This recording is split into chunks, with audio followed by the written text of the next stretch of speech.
Welcome to the Learning and Development Channel, where you can learn, lead, and make a difference. Welcome to the session 2 of this training for the revised grade 6, 9, and 10 curriculum.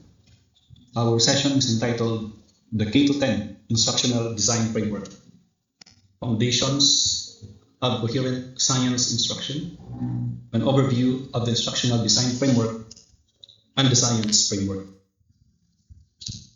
This is our training roadmap. We are done with the first session, the Understanding the Revised K-10 Curriculum.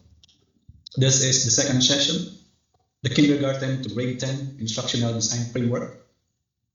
The next session after this is the Curriculum Deep Dive, internalizing the revised Grade 6, 9, and 10 Science Curriculum. And after that is the Curriculum Deep Dive Session 3B, internalizing the revised Grade 6 Science Curriculum, the continuation. After that is the Session 4, determining the appropriate teaching strategies for optimal learning. And Session 5 is assessing learning. After that are the workshops. Workshop 1 is building on curriculum map, lesson planning. Workshop 2, demonstration, teaching.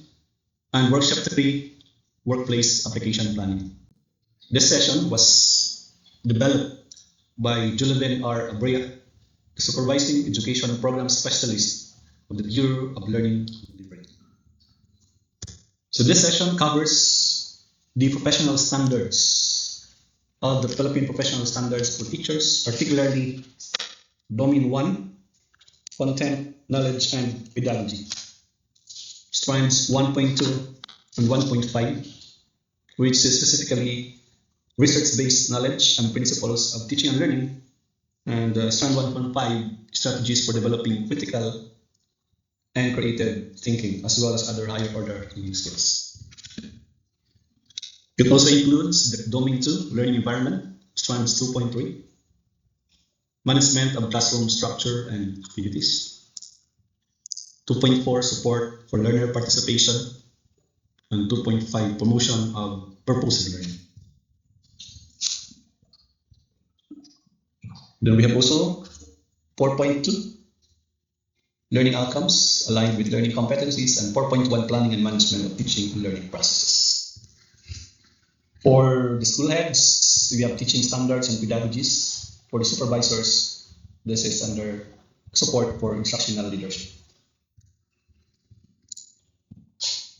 So our session objectives are the following. So this means that at the end of the session, the participants will be able to describe the foundational principles of the K-10 Instructional Design Framework and the pedagogical foundations of the Science Framework as basis for coherent science instruction. Specifically, you are to, number 1, define instructional design framework. Number 2, identify the different components of the instructional design framework. Recognize the importance of instructional design framework as a foundation in designing learning opportunities using reflective journaling. So let's start this session with a quick think write activity. So you're going to write a word or short statements that answer the question. You may write as many ideas as you can within 2 minutes.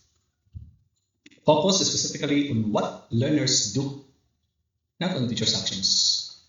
Be specific and concrete. Avoid vague or general statements. So this is the question. What makes science learning effective?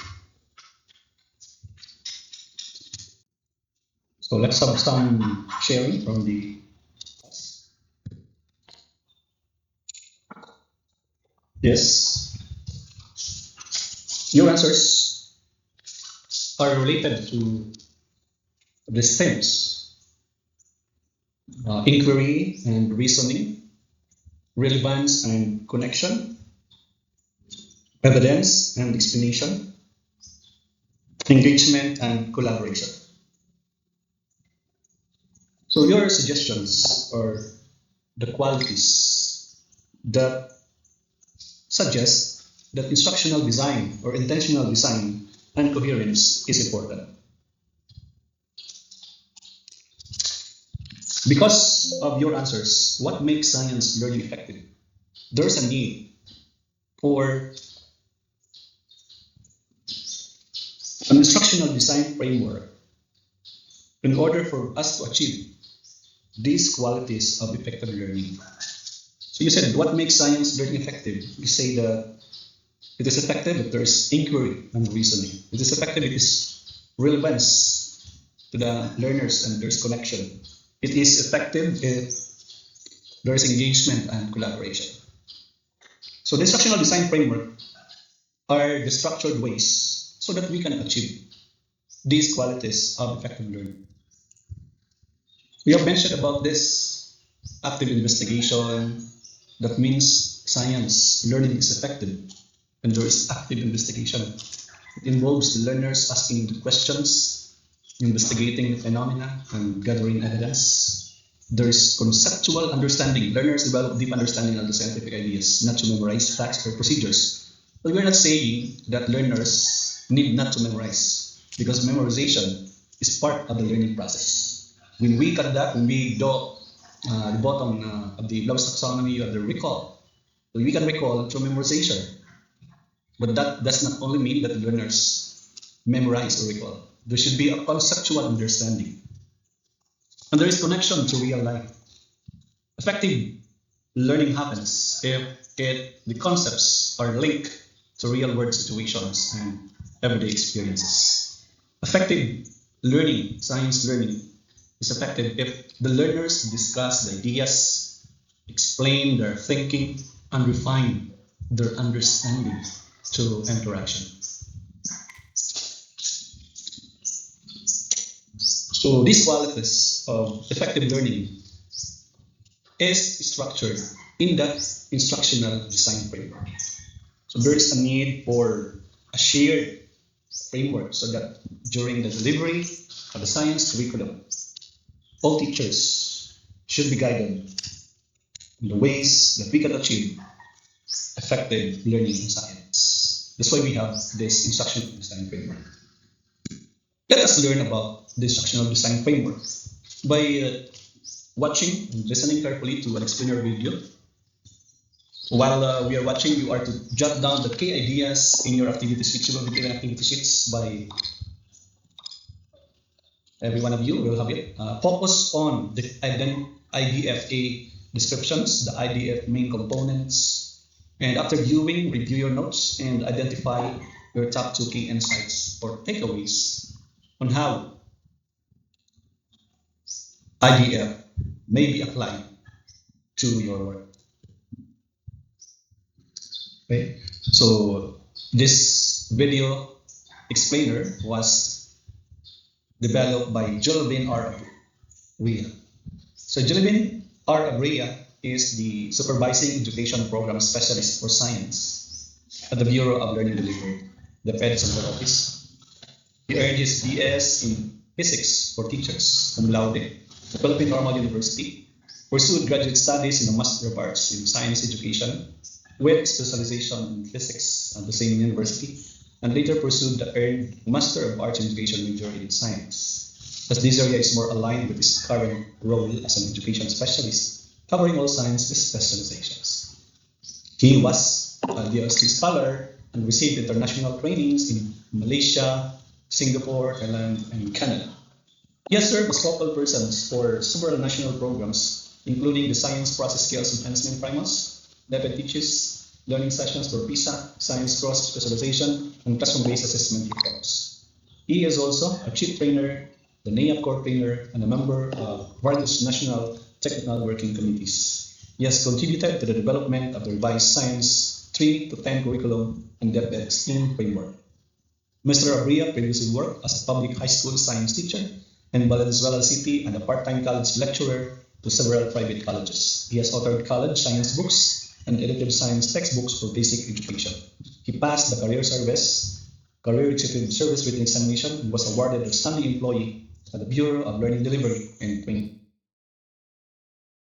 Good day to each and everyone, especially to our dear participants in this training of the revised curriculum for the grades 9, grade 6, and grade 10 science. First and foremost, I am Julie Van Abrea from the Bureau of Learning Delivery, the Central Office, and in this session, I will be sharing with you the key aspects and important ideas for session 2 titled K to 10 Instructional Design Framework.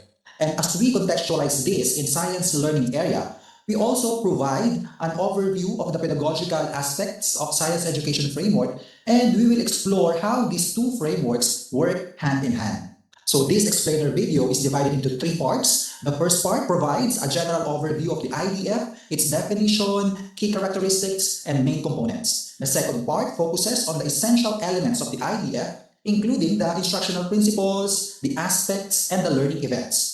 Then, the third part will explore the science education framework, highlighting the pedagogical theory and approaches integrated within it, as well as its connection with the IDF. So, I invite all of you to please join me in this session, actively listen and watch as I present this explainer video. As we begin this part of the session, let us focus now on the instructional design framework, or simply the IDF. This framework provides us a way of thinking about how teaching and learning should be designed so that instruction becomes coherent, purposeful, and centered on learners. And it is important that we understand this broader instructional structure that helps guide all the teaching and learning experience. If you will be asked, dear participants, what is the primary consideration teachers need to look at in designing instruction?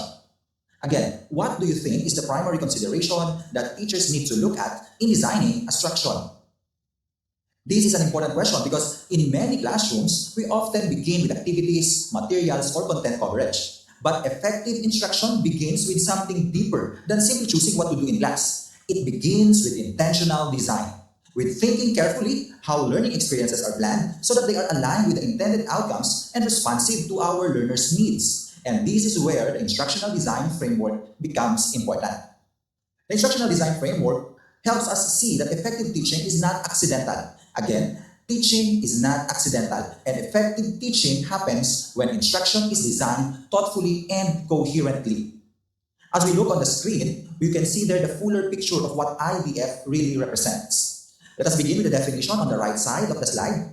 The IDF is described as a conceptual guide that supports the coherent design of teaching and learning across grade levels and across learning areas. This means that IDF gives us a way of organizing instruction so that the different parts of teaching are connected and purposeful. It helps avoid fragmented teaching where objectives, activities, and assessments do not quite match. Instead, it encourages us to design instruction as a coherent whole. Notice the phrase there, structured lens, and this is important.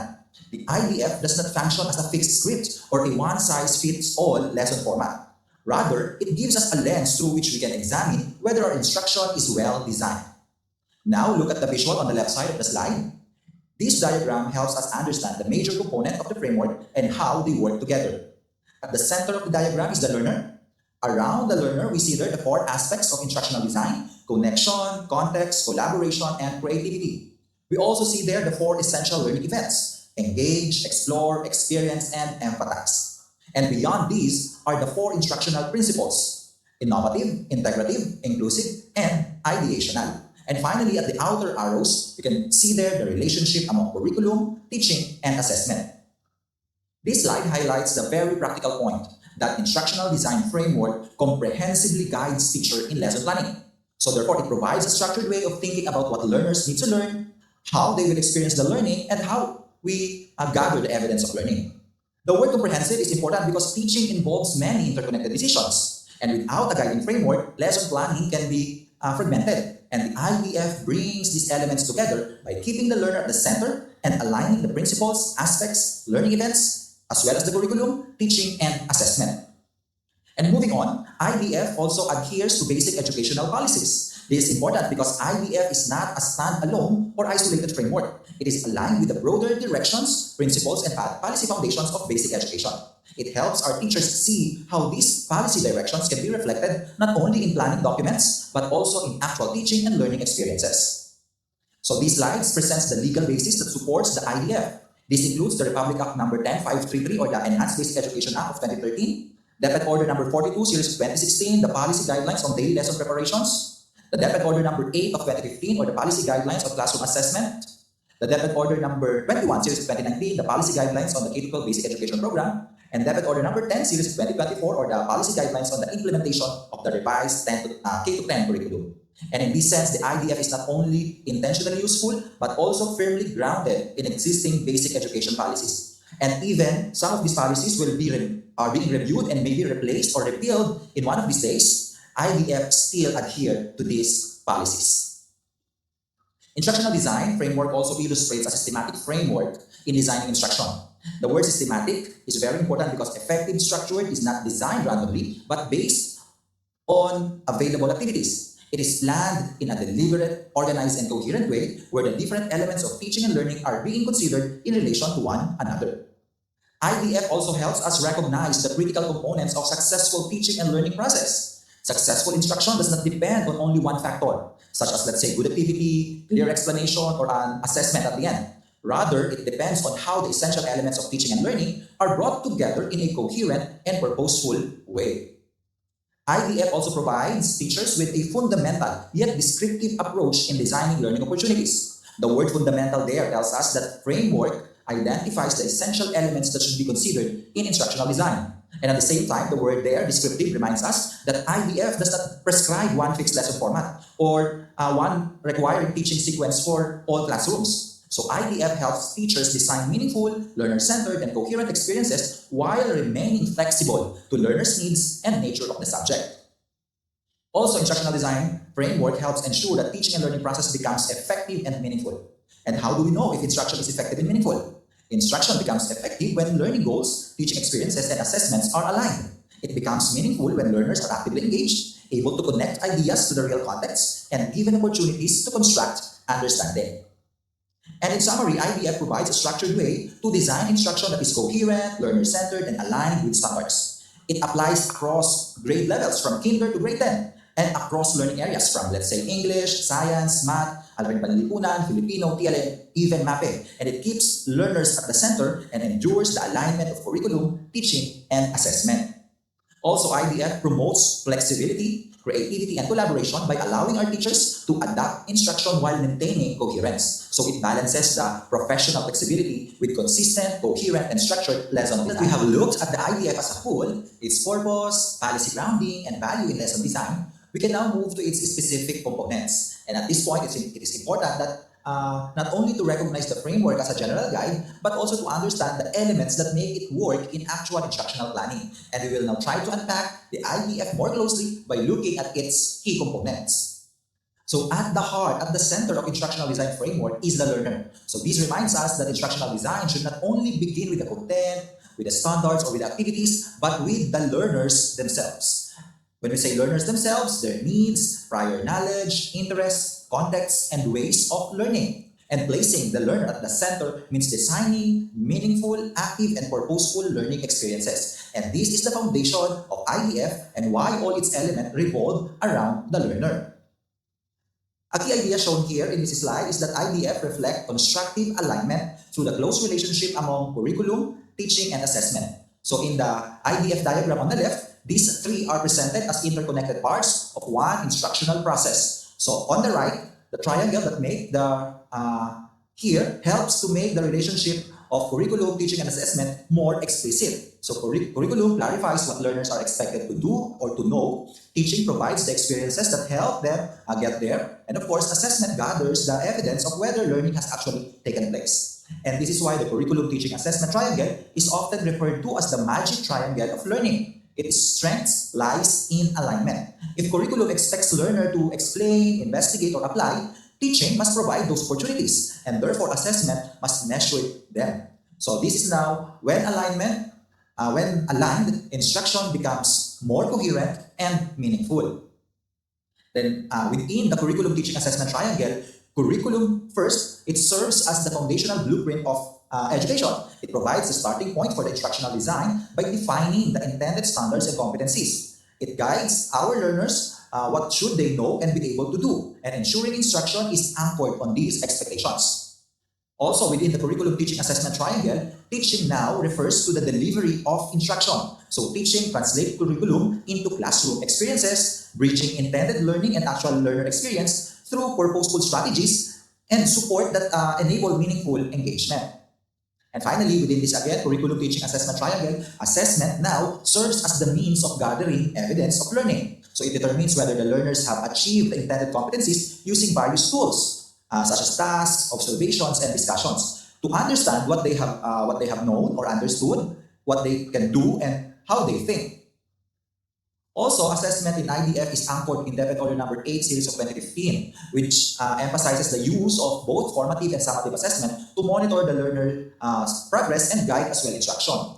And assessment occurs all throughout the learning. So using formative assessment, we know formative assessment is the assessment for and assessment as learning to guide improvement, and as well as summative assessment, as we know, assessment of learning, which is to measure mastery. And this supporting alignment the meaningful learning of our learners or students. By the way, debit order number 8 is set to be repealed by another debit order. But whatever the debit order that will arise, okay, IDF still function within the fundamental concept of formative assessment and summative assessment. So at this point, I will pause for a short while and I will let your facilitator guide you through the next activity. There you have it, Sir Jolvin Abria, on the discussions of the K-10 Instructional Design Framework. Let us now call to participants to jot down, based on the video, what are the IDF-K descriptions, what are the IDF main components, and what are the IDF-K insights. Thank you. So based on your sharings, the IDF-K descriptions states that the K-10 Instructional Design Framework is a learner-centered, flexible, and descriptive framework that guides teachers in planning, delivering, and assessing instruction across all learning stages.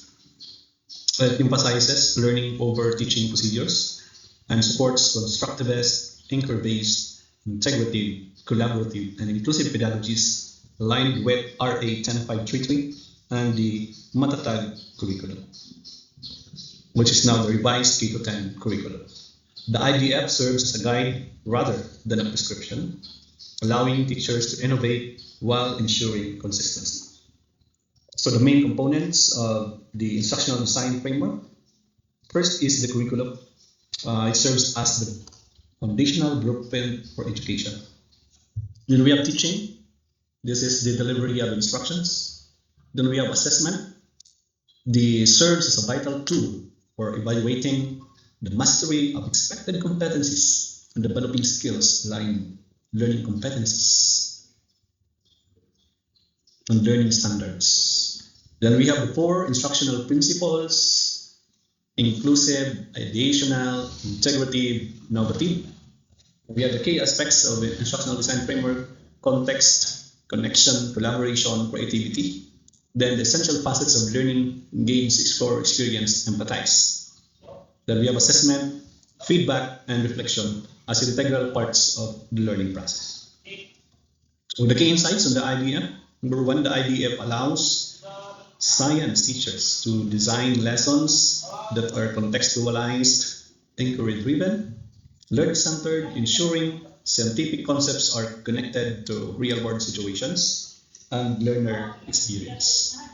The framework promotes flexibility and innovation, empowering teachers to choose appropriate pedagogical strategies while maintaining alignment with learning standards and 21st century skills. So we will view explainer video. So you are going to jot down the key ideas while you are watching and identify the IDF principles, the IDF aspects, the IDF learning events. So be ready to share your insights with the group. So again, let's welcome Sir Jolvin R. Abrea, the Supervising Education Program Specialist at Bureau of Learning and Delivery. Good day once again. we now move to the second part of this explainer video where we will focus on the essential elements of the IDF, the instructional principles, design aspects, and the learning events. As you watch, observe how these elements help guide the design of a meaningful and learner-centered instruction. Earlier, we saw how IDF keeps the learner at the center of instructional experience and aligns curriculum, teaching, and assessment. So this time, we will now take a closer look at the essential elements of IDF. On the screen, take a look at the three core sets of components within the IDF. So you have there the instructional principles, the instructional design aspects, and the essential learning events. So each of these gives different lens for planning instruction. One focuses on the values that guide the design. Another is the dimension that enrich learning. And the last one on the flow of learning experiences. And as we go through them, let us keep asking a practical question. How can these components help us design a more meaningful and effective science instruction? So let us begin with the 4 I's or the instructional principles. So this expresses the core values that should shape the design of teaching and learning. So these principles guide a teacher in ensuring that instruction is not only organized, but also meaningful, inclusive, and responsive to how learners learn best. So again, 4 I's or the 4 instructional principles represent the core principle that guide teachers in making instructional decisions. So a principle, as we know, is a fundamental idea or a guiding belief that shapes how something is being done. So in this case, the instructional principles help teachers think about the important qualities that should shape lesson design, the teaching, and the assessment. The 4 I's, the innovative, integrative, inclusive, and ideational, surround the learner, guiding teaching and assessment decisions toward a meaningful, connected, and learner-centered instruction. So the first instructional principle is inclusive. So inclusive instruction focuses on designing learning opportunities that are equitably accessible and that respects the unique circumstances of all our learners. So this means that in planning instruction, we recognize that learners do have differ in background, readiness, language, interests, abilities, and even learning needs. So it ensures that every learner can participate and succeed by using varied supports and flexible ways to engage and express understanding. So in science, this means using visual materials and differentiated tasks to make learning accessible and responsive to diversity. The next instructional principle is ideational. So this focuses on creating a context where learners are encouraged to generate ideas or generate concepts that express their thinking in a psychologically safe learning environment. So learners are given space to think, ask questions, build meaning with their initial ideas, value the starting point for a deeper understanding. And in science, this is seen when our learners predict, explain observations, and propose ideas before the formal explanations. Another instructional principle is innovative, and this refers to exploring new and creative ways to design and deliver instruction so that learning becomes more engaging, meaningful, and responsive to our learners' needs. So innovation in teaching doesn't always mean using advanced technology. It can also mean using fresh strategies, authentic tasks, or alternative ways of helping learners understand ideas. And being innovative means moving beyond routine methods to design engaging or relevant learning experiences, so such as using simulations, local materials, investigations, and real-life scenarios in science. The last one, the 4th instructional principle, is integrative. So this focuses on designing learning experiences that connects concepts across topics, across disciplines, or real-world contexts so that learners can build more coherent and meaningful understanding. So integrated instruction helps learners see the connection among ideas. So in science, this may involve studying environmental issues by combining science with math on analyzing data, or in English in communicating writing proposals, or in social studies where the learners can analyze the social effect of environmental problems. And to summarize, the 4 instructional principles again give us the core qualities that should shape the lesson design and instructional decisions. Inclusive reminds us to respond to diverse learning or learning needs of our learners through equity, accessibility, differentiation, and learner-centered teaching. Ideational emphasizes conceptual understanding, higher order thinking, critical thinking, and deep learning by giving our learners opportunities to generate and develop ideas. Integrative highlights the importance of connecting concepts across topics, discipline, and real-world context so that our learners can synthesize knowledge and apply what they have learned meaningfully. And finally, innovative, on the other hand, it encourages creativity, adaptive teaching method, technology integration, and opportunities that foster curiosity and exploration. Now that we have unpacked the 4 I's, we can now move on to the next set of components, which is the 4 C's, or the aspects of instructional design. So while the 4 I's gives us the guiding principles or values that shape instruction, 4 C's now help us look at the important dimensions that make learning experiences richer, more meaningful, and more learner-centered. So the 4 C's, or the aspects of instructional design, this refers to the key aspects that should be considered in designing holistic instruction. So if the 4 I's serve as the guiding principles, the 4 C's now focus on the important dimension that shapes the quality of learner experiences in the classroom. And these 4 aspects are connection, context, collaboration, and creativity, with the learner still at the center. So the 4 C's do not usually appear in isolated parts of a lesson. Rather, they are naturally emerging in instructional design when teachers select and use appropriate pedagogical approaches or teaching methods or assessment strategies that fit the lesson goals and learners' need. So the first aspect of this aspect is the context. So this means that learning is situated in a meaningful, real-world situations or issues so that concepts becomes more relevant and purposeful to the learners. And when instruction is grounded in context, learners are better able to see why what they are learning matters. And context also refers to the learner's situation or the learning environment. Example, the prior knowledge of the learners, their needs, experiences, or the real-world conditions that make learning meaningful and relevant. Another aspect is connection. So this means that instruction helps learners link new ideas to prior knowledge, related concepts, or even other disciplines so that understanding becomes more coherent. And learning becomes stronger when new knowledge is not presented as something isolated, but something connected to the learners, what learners already know or experienced. And connection is important because learners make meaning by relating new information to existing understanding. Next, another important aspect is creativity. So this means giving learners opportunities to generate explanation, create models or solutions in original and thoughtful ways so that it deepens understanding. So creativity goes beyond artistic expression. So again, creativity goes beyond artistic expression.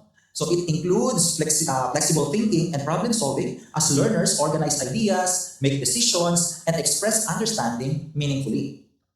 Finally, the fourth aspect is collaboration. So this means that learners engage in structured interaction and discourse to construct, refine, or justify ideas collectively. So collaboration is not simply working together or beside one another or just simple group work. It involves purposeful exchange of ideas that helps learners think more deeply and learn with others. In science, we can see this during group investigation, data interpretation, problem-solving tasks, or class discussions where learners explain the evidence and justify the conclusion in the experiment or in an investigation together. And to encapsulate the 4 key aspects, again, of instructional design, helps ensure learning experiences more meaningful, coherent, interactive, and engaging. So context reminds us to consider that learning environment, learners' prior knowledge, their needs, and the real-world cultural and social situation that make learning relevant.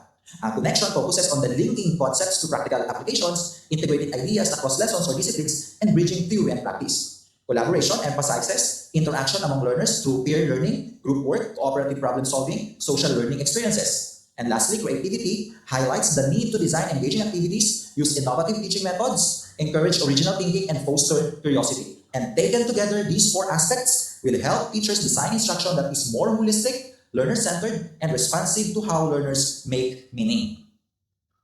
And now that we have examined the 4 C's, we can now further move on to the next component of IDF, which is the 4 E's, or the essential learning events.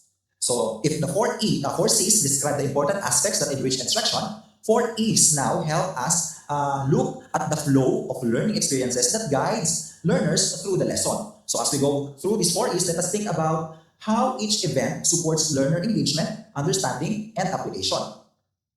So here the 4 E's, or again 4 learning events, refer to the essential moments, again essential moments in instruction that help create effective and engaging learning experiences. So these are engage, explore, empathize, and experience, with again learner at the center. So they organize the learning as purposeful events that support attention, inquiry, understanding, interaction, and application.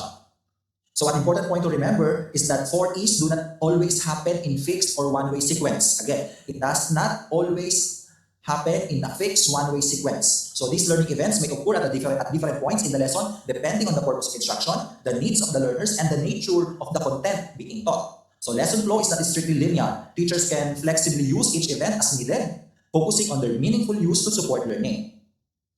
Let's go with the 4 E's one by one. Engage first. It is the learning event that draws learners into the lesson. So it focuses on capturing the attention, sparking the curiosity and building the interest so that learners become mentally and emotionally ready to participate in the learning process. So at this point, the teacher creates an entry to learning by presenting something that is, let's say, motivating, interesting, surprising, or relevant, or thought-provoking. And this may be done through questions, big questions, a short scenario, a demonstration, a picture, or a problem, or a real-life situation that makes the learner want to know more. Next is explore. So explore is the learning event where learners actively investigate, inquire, and make sense of the ideas through their own engagement. So it allows them to discover new concepts and ideas by observing, experimenting, discussing, or examining information before the formal explanation are fully given to them. So in science, this may happen through simple investigations, hands-on activities, observation tasks, or a small group analysis of a phenomenon. Third is experience. So experience is the learning event where learners use what they have explored to construct explanation, also to apply concepts and to demonstrate understanding. So at this point, the teacher provides activities that require learners to explain ideas, solve problems, create models, complete tasks, or simply apply concepts in authentic situations. And through experience, learners deepen their understanding because they are able to apply learning in concrete and meaningful ways.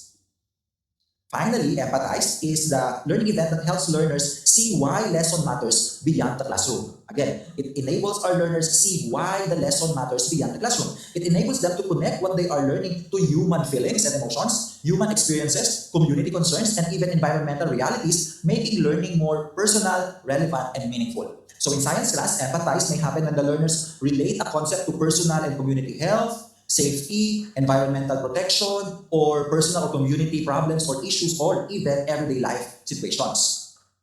Taken together, the four learning events describe the key kinds of learner experiences that should be present in a classroom or in a lesson.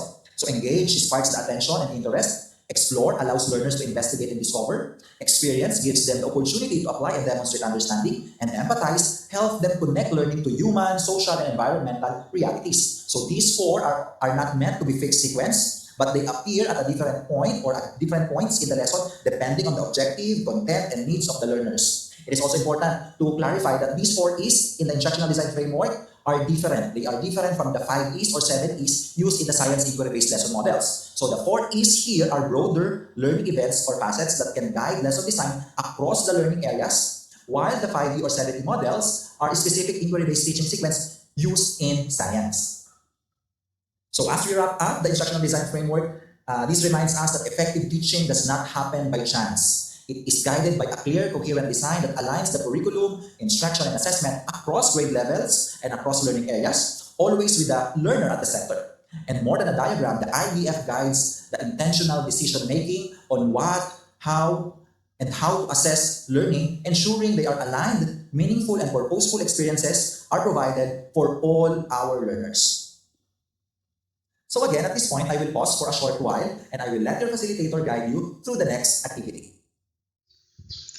Okay, so let us now check your activities, your answers to these questions in our worksheet. So let's have a sharing. So the idea of principles, this includes number 1, inclusive. When we say inclusive, that means we address diverse learners' needs and learning styles. Educational, that means we encourage the generation of ideas and critical thinking. Integrative, we connect prior knowledge to real-life context and interdisciplinary concepts. Innovative utilizes creative strategies, emerging technologies, and varied assessments. So those are the 4 principles of the instructional design framework. The aspects, the IDF highlights the importance of contextualizing learning. Context. Building meaningful connections across these concepts. That's why we have cross-cutting concepts. Encouraging collaboration among learners and fostering creativity to varied learning tasks. These aspects support deeper understanding and transfer of learning in science. Then learning events are guided by the 4 E's. So engage the learners through curiosity-provoking questions or phenomena. Explore concepts through inquiry and investigation. Experience real-world applications and hands-on activities. Empathize by connecting learning to learners' lives, values, and social-emotional development. Let's have now another activity, the spot check. So you're going to read each statement carefully. For each item, identify two IDF elements that are evident in the scenario. So those elements may come from principles, from aspects or learning events of the IDF. Write your answers briefly besides each item. Okay? So first statement, the lesson begins with learners observing why ice melts faster on a metal tray than on a plastic plate. They discuss their initial ideas before starting the investigation. Statement number 2, learners work in groups to analyze data from an investigation and explain their findings to the class using diagrams and evidence. Number 3, learners design their own investigation to test which materials conduct heat best and present creative ways of explaining their results. Number 4, in a science lesson on ecosystem, learners work in mixed ability groups where each member is assigned a role based on their strength, like the use of recorder, illustrator, or presenter. The class discusses how environmental changes affect different communities, and learners reflect on how these impacts may experience differently by various groups of people. Okay, let's have the class sharing. So this is the answer. When the lesson begins with a learners observing why ice melts faster on metal tray than on a plastic. They discuss their initial ideas before starting the investigation. So we can have engage in connection. For number 2, learners in groups, working groups to analyze data from investigation and explain their findings to the class using diagrams and evidence. So we have collaboration and experience. Then number 3, learners design their own investigation to test which materials conduct heat best and present creative ways of explaining the results. So design their own investigation, so it's innovative and creative. Number 4, in a science lesson on ecosystems, learners work in mixed ability groups, inclusive.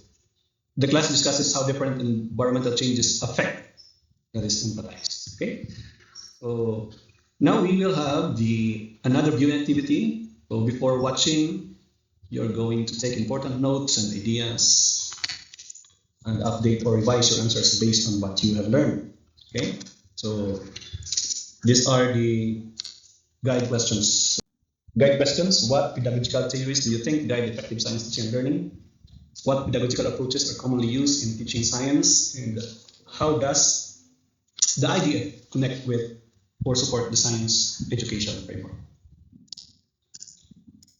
So let's listen again to Sir Julivin Arabia, SEPS Bureau of Learning and Delivery. Good day once again. Now that we have explored the structure of the IDF and its essential elements, we move now to the third part of this video, which focuses on the science education framework, specifically its pedagogical theories, approaches, and its connection with the IDF.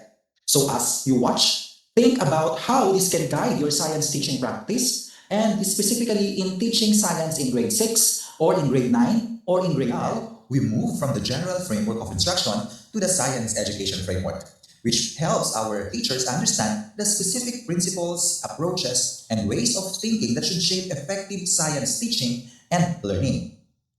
We have seen how the instructional design framework provides the overall structure of planning instruction. The next question is this: if the IDF provides the structure for designing instruction, what pedagogical foundations should guide how science is taught? And to answer this question, we will focus now on the pedagogical aspects within the science education framework. So you are seeing now in the slide the science education framework. While the instructional design framework gives us the general structure for planning instruction, the science education framework helps us understand the specific pedagogical and disciplinary foundations of science teaching and learning. It shows how science should be taught as a way of thinking, investigating, and applying ideas, not just simple memorizing facts, while developing the inquiry skills and responsible, meaningful engagement with the real world. As we look more closely at the science education framework, we can see that science teaching is supported by two important layers. At the foundation are the educational foundation or educational pedagogical theories or models for science, and these give us the theoretical basis on how learners learn best. And from these foundations come the pedagogical approaches for science. And these are the more classroom level ways of teaching that we actually use in planning and delivery, such as inquiry-based, transdisciplinary, problem-based, or the science technology society, and application-led approach. So that we have seen now the science education framework, the next question is, how do we bring all of this into actual classroom practice? And this is where the instructional design framework becomes important. It serves as the bridge between what science curriculum intends learners to achieve and how teachers can implement those intentions. Thus, science education framework defines the desired learning, while the IDF translates it into structured, learner-centered, and aligned teaching. Then, as we go deeper into the science framework, we also look at the pedagogical theories and models that support how learners learn, as I've said earlier. Included here are again the constructivism and experiential learning, social cognition, brain-based learning, and Vygotsky's zone of proximal development. Note that the learning style theory in red appeared in the previous framework, but it was removed in the revised curriculum because it lacks sufficient empirical evidence as basis for instruction. So this slide now presents two important foundations in science teaching, which are the constructivism and experiential learning, and as well the social cognitive learning model. So the constructivism and experiential learning emphasize that learners actively build understanding through experience, inquiry, and real-life application, such as, let's say, investigating phenomena, testing ideas, and solving problems. Meanwhile, the social cognitive model highlights that learning also occurs through observation and interaction, making discussion, demonstration, collaboration, and guided practice essential in science classroom. Here, the two other key foundations are the brain-based learning and the zone of proximal development. Brain-based learning emphasizes aligning teaching with how the brain learns through connection, repetition, meaningful experiences, and multi-sensory engagement, while recognizing that emotion and errors are also part of learning. ZPD focuses on the gap between the learners can do independently and with support, highlighting the role of scaffolding to gradually develop independence. Now let us move to the pedagogical approaches for science. So if the pedagogical theories and models explain how learners learn, the pedagogical approaches help guide how instruction is planned, delivered, and assessed in the classroom. So in the science framework, several key approaches are emphasized. So these are the inquiry-based approach, which develops the questioning and investigation, the transdisciplinary approach, which connects science with other disciplines, the science technology society, or the contextual approach, which situates the learning in real-life issues and applications, the problem-based or the design-based learning, which engages learners in solving authentic challenges, and the application-led approach, which highlights the use of scientific knowledge in practical situations. But before we discuss these approaches, it is also important to understand the hierarchy of pedagogical instruction.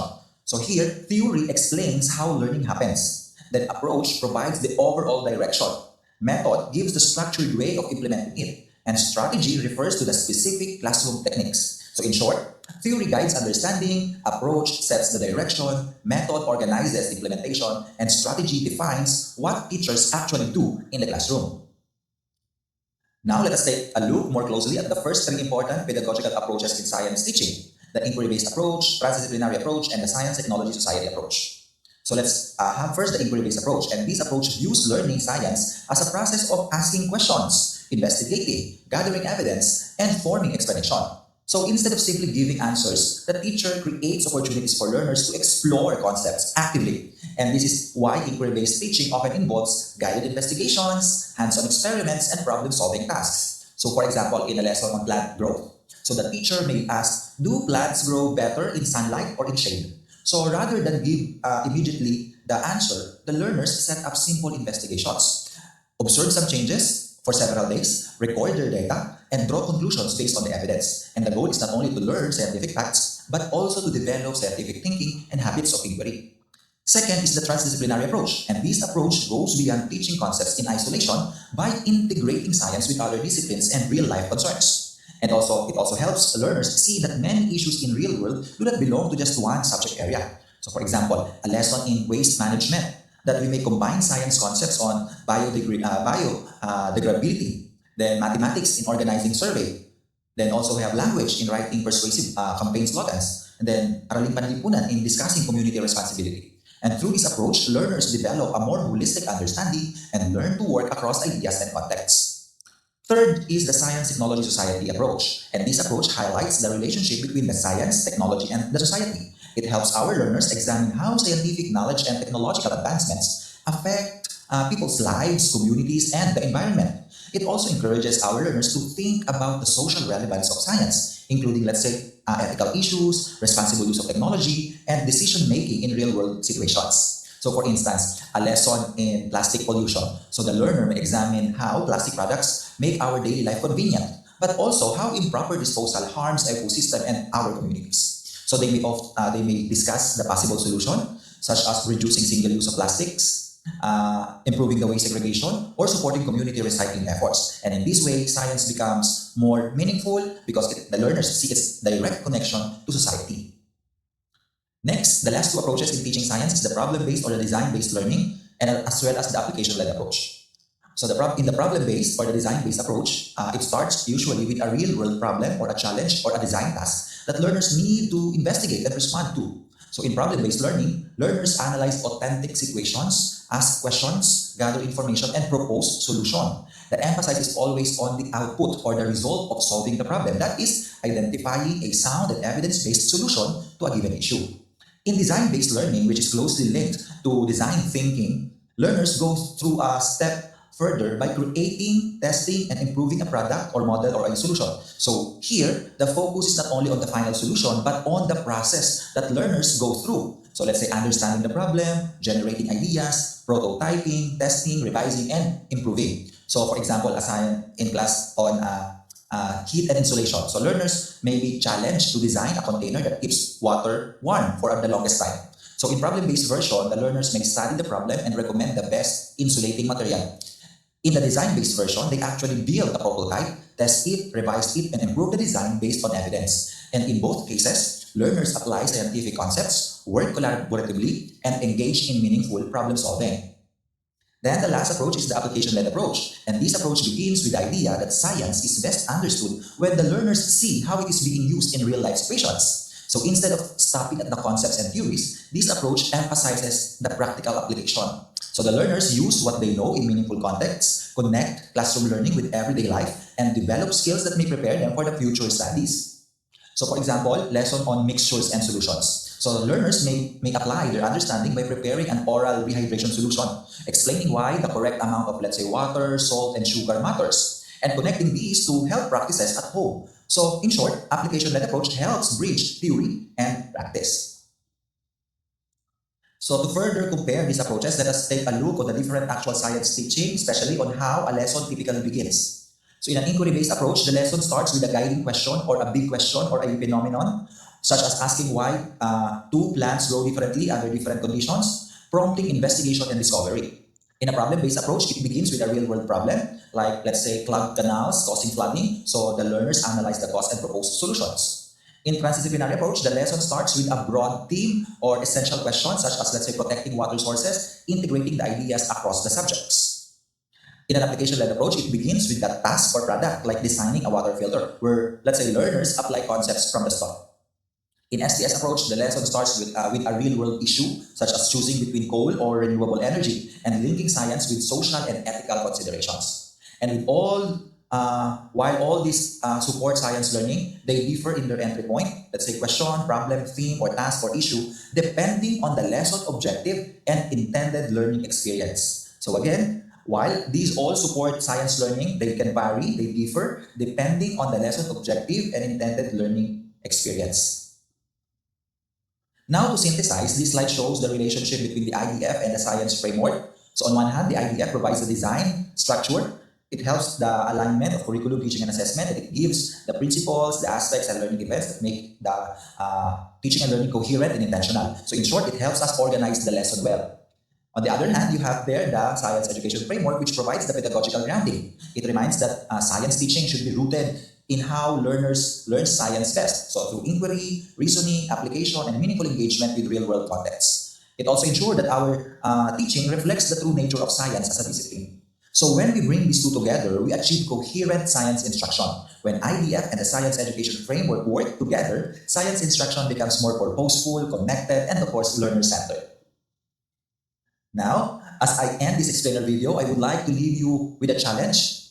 How will you make your science lessons more effective and meaningful for your learners? So as you go back to your classrooms, the department encourages you to reflect how will your lessons can help learners think, investigate, and make meaning. Or how can you make your lessons aligned, engaging, and connected to real-life contexts through the IDF and the science education framework. Because in the end, effective science teaching is not just about what we teach. It is about how learners experience, understand, and apply what they. This concludes the explainer video for session number 2.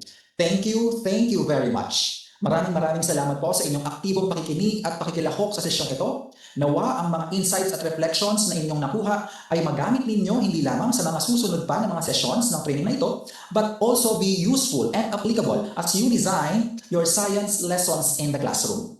Again, this is Julibet Abrea of the Bureau of Learning Delivery, DepEd Central Office. Thank you and may the force be with you all.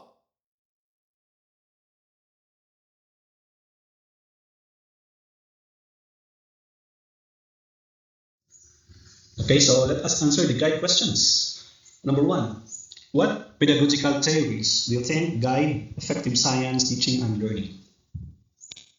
So your initial answer may said that effective science teaching is guided by constructivist and inquiry-based learning theories where learners actively construct knowledge through exploration and experimentation. So after viewing, this can be your answer. Effective science teaching is guided by constructivism, brain-based learning, social cognition theory, and experiential learning. These are the theories that emphasize active learning, collaboration, reflection, and the application of scientific concepts to real-life situations, as highlighted in the instructional design framework and the science shaping paper. Question number 2, what pedagogical approaches are commonly used in teaching science?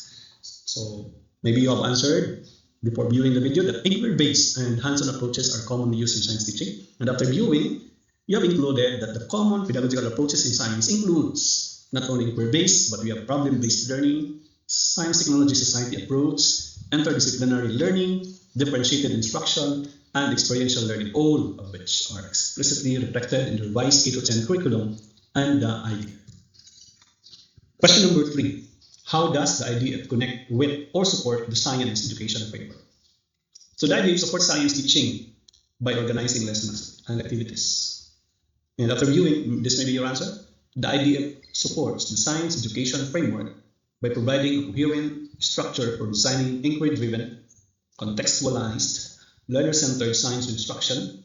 It aligns the pedagogy, learning experiences, and assessment with scientific literacy, problem-solving, and 21st century skills through the integration of the 4 instructional frameworks, the 4 aspects, and the 4 learning events. So let's have a quick check up. So you're going to determine if the statement is a fact or a bluff. So in you're going just to look at your activity sheet, activity tree. So you answer there if it is a fact or bluff. You have this scenario and statement. Number 1, the instructional design framework primarily provides structure for aligning curriculum, teaching, and assessment. Number 2, inquiry-based learning is pedagogical theory.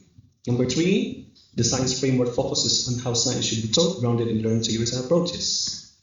Fact or bluff. Number 4, if a lesson follows the engage, explore, experience, and apply sequence for learning events, it automatically reflects inquiry-based learning.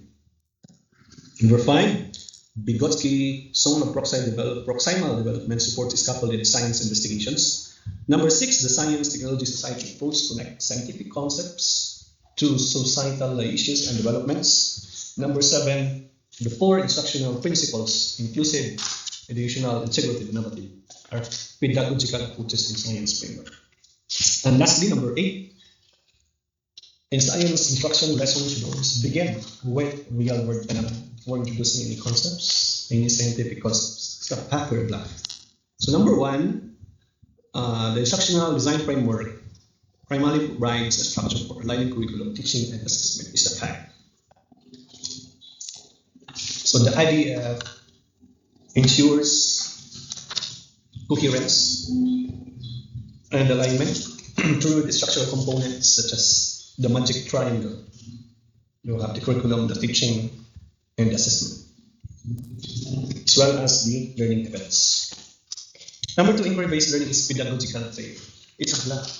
Inquiry-based learning is a pedagogical approach which theories include constructivism, experiential learning, and zone of proximal development. Number three, the science framework focuses on how science should be taught, grounded in learning theories and approaches. It's a fact. So the science framework provides pedagogical grounding specific to science instruction. Number four, if a lesson follows the engage, explore, experience, empathize sequence, it automatically reflects inquiry-based learning. It's a block. Learning events, structures flow.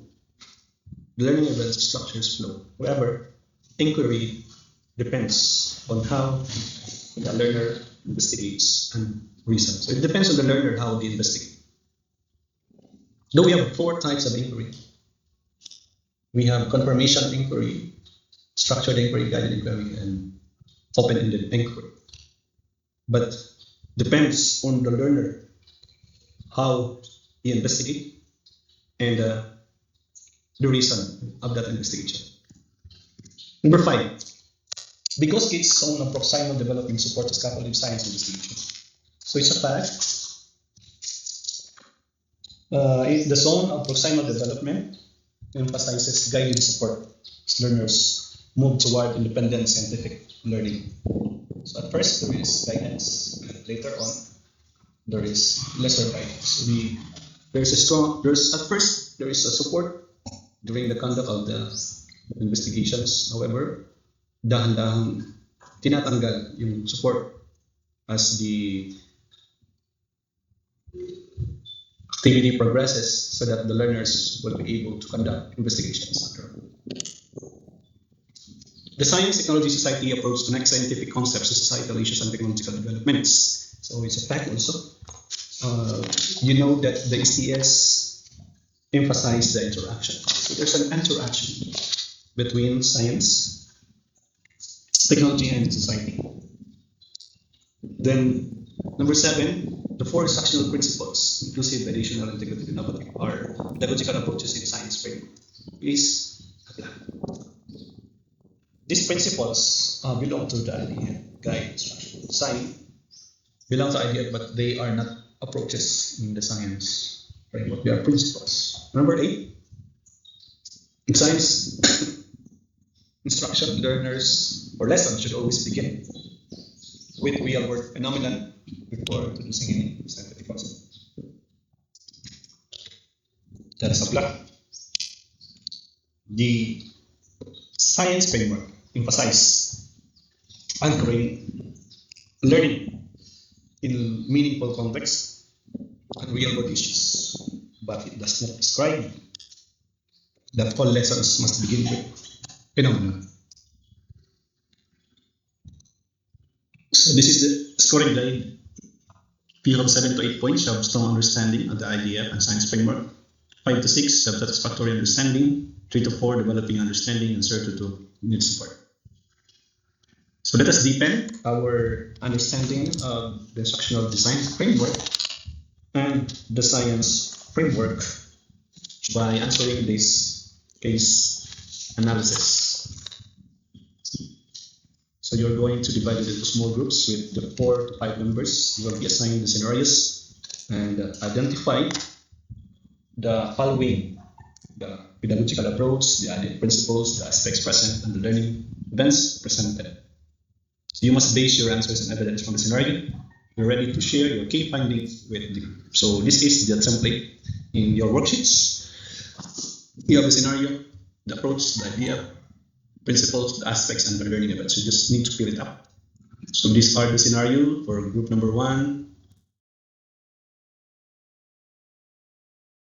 You have the scenario 2 for group number 2.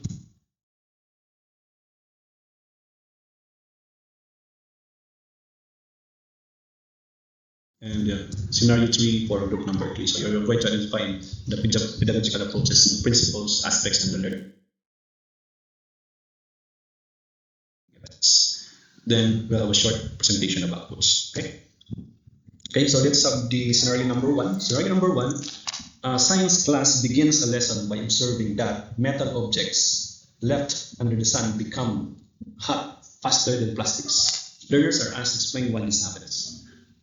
They design a simple investigation to compare materials and use data to construct explanations. So your answers might be the following. The pedagogical approach is the inquiry-based learning, and the application-led learning is also a possible answer. Then the idea principles is educational. There's focus on conceptual explanation, and as well as innovative. So because they are to design their investigation. Then we have the idea aspects, the context, because it's real world observation, and creativity because they're designing again their investigation. Then we have the learning event, you have engage, explore, experience, because they construct their explanation. Then for scenario number 2, the learners examine the impact of plastic waste on their community. They analyze data, discuss environmental consequences, and propose possible solutions integrating science and social considerations. So the expected analysis in this scenario, the pedagogical approach are science, technology, and society approach, and the transdisciplinary approach. The idea principles, integrity. So there's a connection to the community. Inclusive, there's multiple perspectives because learners analyze the data and they have various perspectives of different views. Adding aspects, the context in the community, there's connection, collaboration, working in groups. Then learning event, there's empathize and experience. For scenario 3, the learners are tasked to design a low-cost water filtration prototype using locally available materials. They test and refine their models based on performance results. So the possible analysis are the pedagogical approach includes design-based or problem-based learning. They're going to design a filtration prototype. Can also be application lead. They apply their learnings in making a prototype. The idea principles includes innovative, integrative. Then the idea aspects, we have creativity, collaboration, and context. The learning event are the empathize and experience. So as we finished with our session, we are to fill a reflection card. Just look at your worksheet. So there's guide questions. You are going to write 3 important ideas and learn about science instruction using the IDF in the science framework. And 2, how do the IDF and the pedagogical approaches complement each other in strengthening science instruction? And number 1, what is one specific action you will take to strengthen coherence in your science instruction? Okay. Then your presentation. So let us look at the session objectives. We have completely delivered this. Did we define instructional design framework? Yes. Did we identify the different components of the design framework? Yes. Have we recognized the importance of IDF as a foundation in designing learning opportunities using reflective journal? Yes. So keep in mind that the IDF provides a structure for aligning curriculum, teaching, and assessment in designing instruction. It guides teaching through its principles, aspects, and learning events across learning areas. The science framework provides the pedagogical foundation for science teaching. Science instruction emphasizes inquiry, reasoning, and real-world application. Effective science learning happens when the idea of structure and science, pedagogy work together. So the instructional design framework reminds us that coherence does not happen by chance. Alignment among the curriculum, teaching, and assessment requires structure and deliberate planning. The science framework reminds us that science instruction must reflect how science is to learn. So inquiry, reasoning, application, and meaningful engagement with the real world. So quality is never an accident. It is always the result of intelligent effort. When we're making and planning the learning in the curriculum, there should be an intelligent effort to recraft the learning activities of our learners, because quality is never an accident. There is always effort. Thank you for your active participation. These are the references. And thank you so much. Mabuhay po tayo lahat. Like and subscribe to the L&D channel on YouTube using the link youtube.com/@learntolead channel.